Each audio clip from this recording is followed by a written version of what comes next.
Good morning. It is Saturday. It's the day before the Newport Marathon and we are doing a nice 5k shakeout run. The nerves are setting in a little bit, but just trying to enjoy this and distract myself. So that is the shakeout done. 5k plus some strides at the end, just to get myself feeling a little bit better. I always feel stiff a little bit when I've stopped running for a while afterwards. It's not nice. Like when I've decreased the mileage, I can really feel it. So yeah. Anyway, not too worried about it. I've got a big run tomorrow, so I'll be increasing the mileage again. And yeah, just gonna eat a lot of carbs now. Got a train to catch in about 4 hours. So yeah.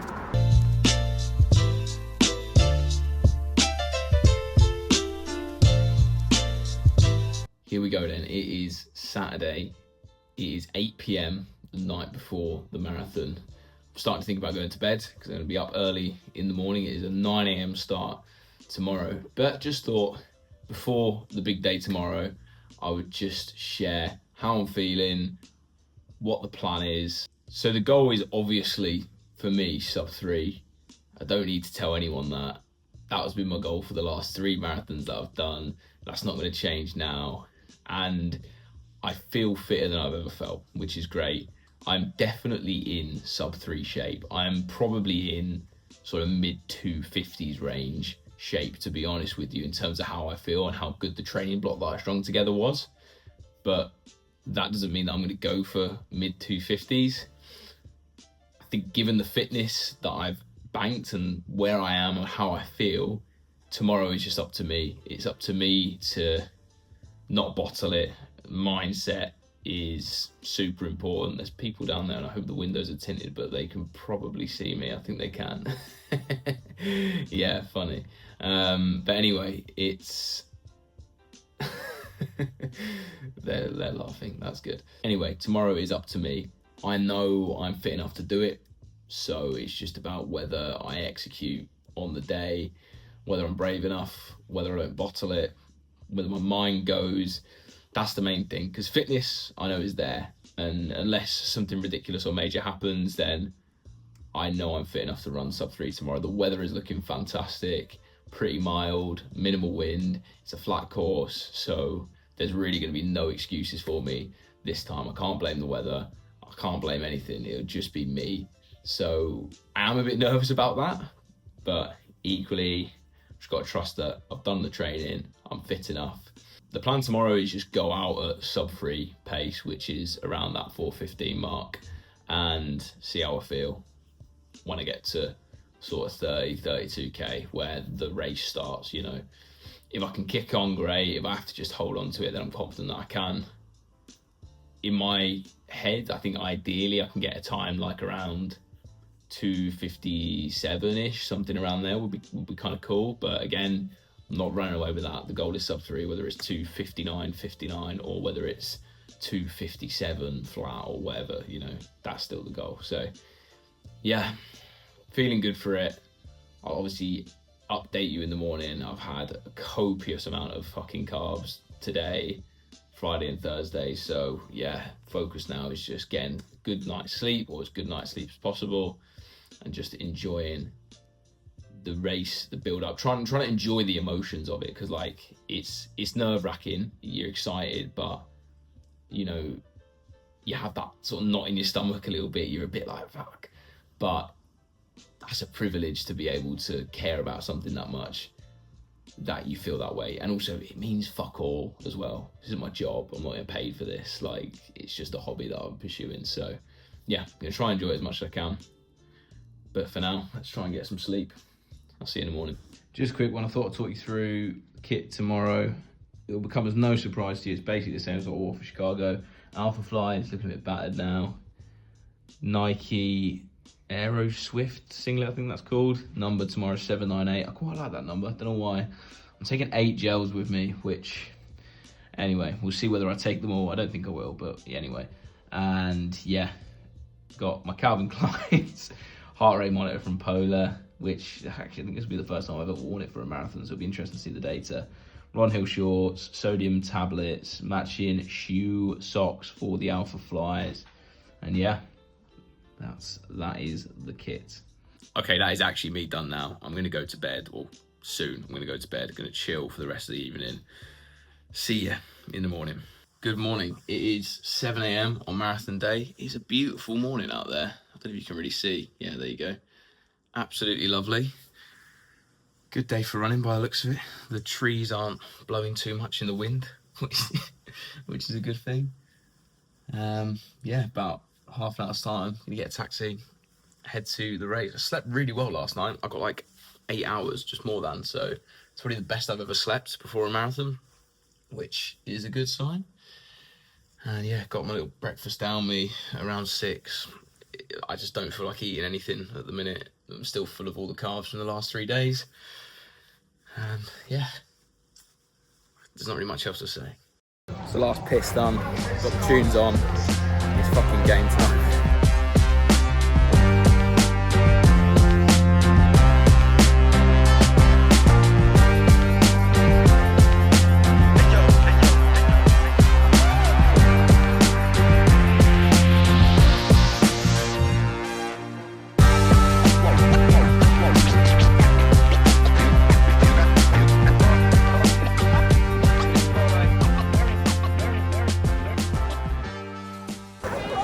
Chicago Marathon 2025, 3:04:06, I think. Didn't really get going, but at sub-3 pace, but that's my biggest swing at a sub-3 I've taken, and the closest I've gotten. We'll get it. We'll get it, man. We'll get it. Your finishing line awaits, so does your medal, so does your t-shirt. Thank you to our tail walkers, our back markers. Fabulous work, fabulous job.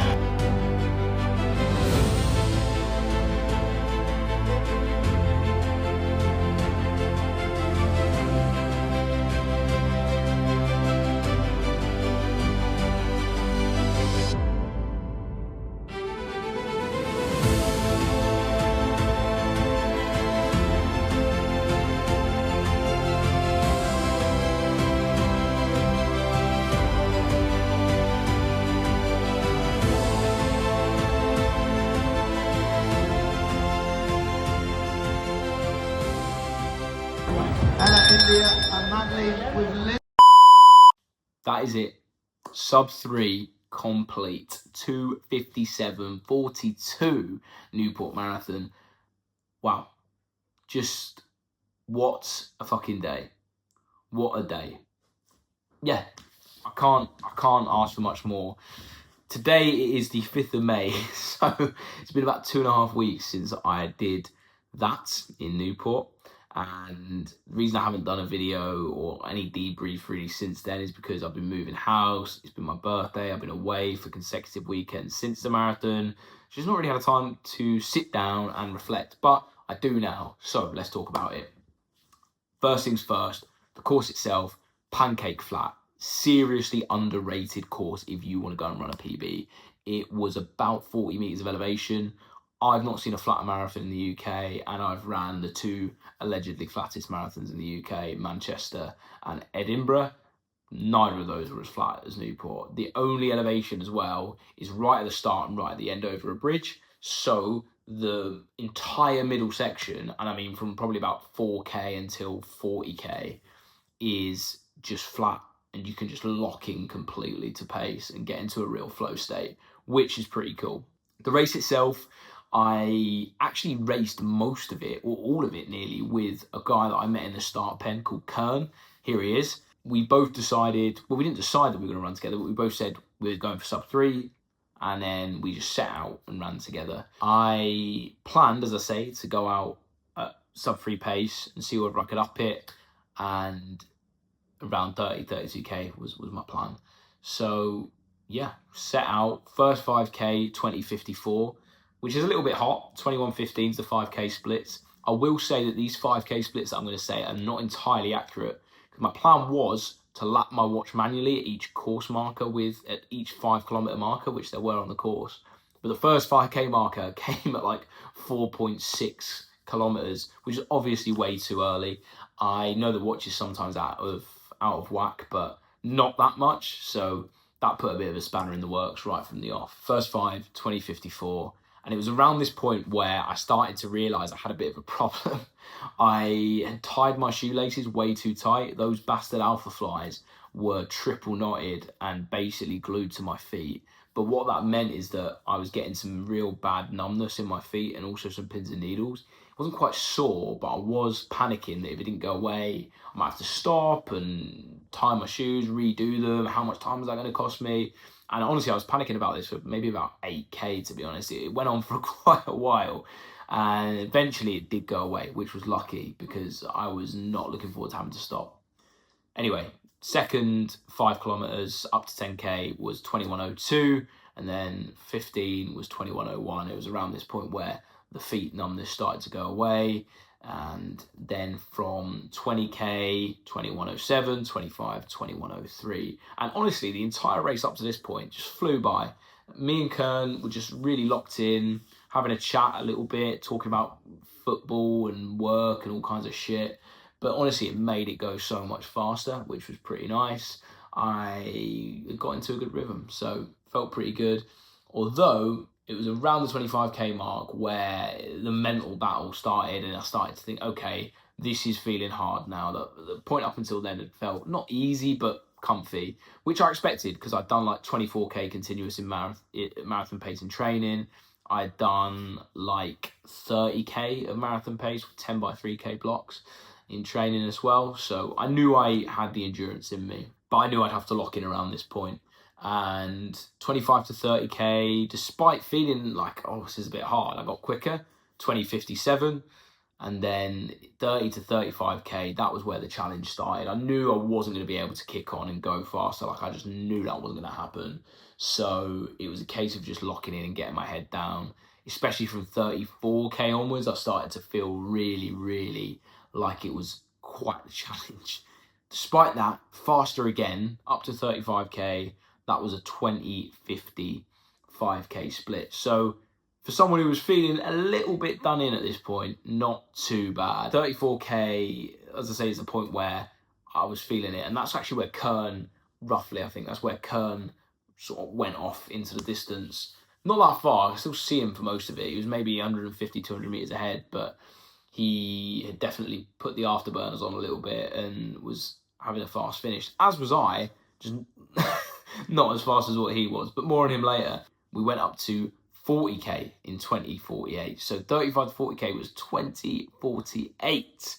That was unbelievable. I couldn't believe how much faster I was getting. Even though I felt awful, I was just putting my head down, looking at the pavement, just locked in, just not really thinking about anything or anyone, except for how much this hurt, but also how much I wanted that sub-3. And I could see on my watch that I was still running pretty solid pace, even though I didn't have the 5K splits up.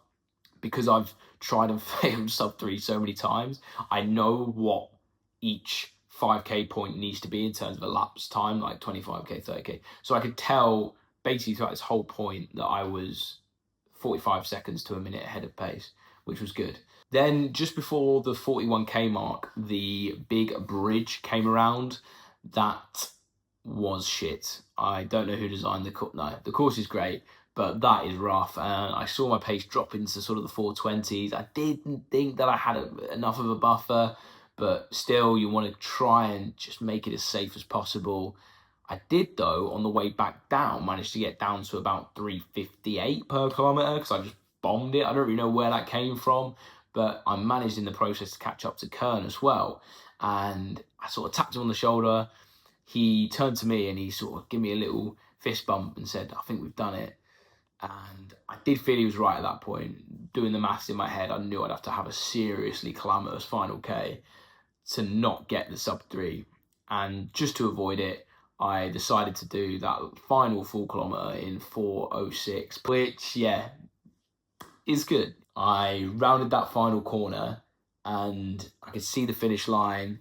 I looked at my watch and I was sort of 2:56 and I thought, oh, I could probably do a 2:57 here. So I put the afterburners on, managed to get down to about 3:50, which was nice. Saw my girlfriend, I saw my cousin as well.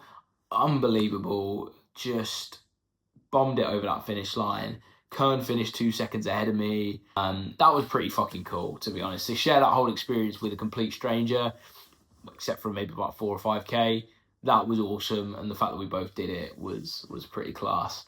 So yeah, that was it. That that was the race. Some of the data, if you give a shit, average heart rate 175, peaked at 187. I was wearing my heart rate monitor, so I hope this is pretty accurate. Yeah, 257.42, baby. Yeah, I've not really had much of a chance to fully reflect on it because, as I said, I've been incredibly busy over recent weeks, but it's been nice to try and recount it in a bit of detail and to say that, you know, I tried a sub-3 on 3 occasions last year. The goal this time round was just to put myself in a position and train as hard as I possibly could so that it wouldn't be comfortable, but it almost wouldn't be in doubt. And I think I did that. I felt incredibly confident going into it. There's obviously still some nerves. It's still a bit of doubt that you have about yourself. But I never thought that I wasn't in sub-3 shape, whereas in some of the marathons I did last year, I did. I said it at the end of the Chicago Marathon, where I was probably quite disappointed, more disappointed that I let on, that I would do it. And yeah, I did. So that's that done. My entire personality for like a year and 4 months maybe has been trying to be a sub-3 marathon runner, and I'm now a 2:57 marathon runner. Yeah, I could talk about what's next, but for now, enjoying it, and I hope you enjoyed watching the journey, watching the videos up to now. It's been cool to share the experience, and it's been cool to have people messaging me, you know, telling me they hope I can do it, you know, giving me support and things like that. So that's awesome. If you've done that, or even if you've watched the videos, you've liked, commented, whatever you've done, really appreciate it, and we'll see you next time.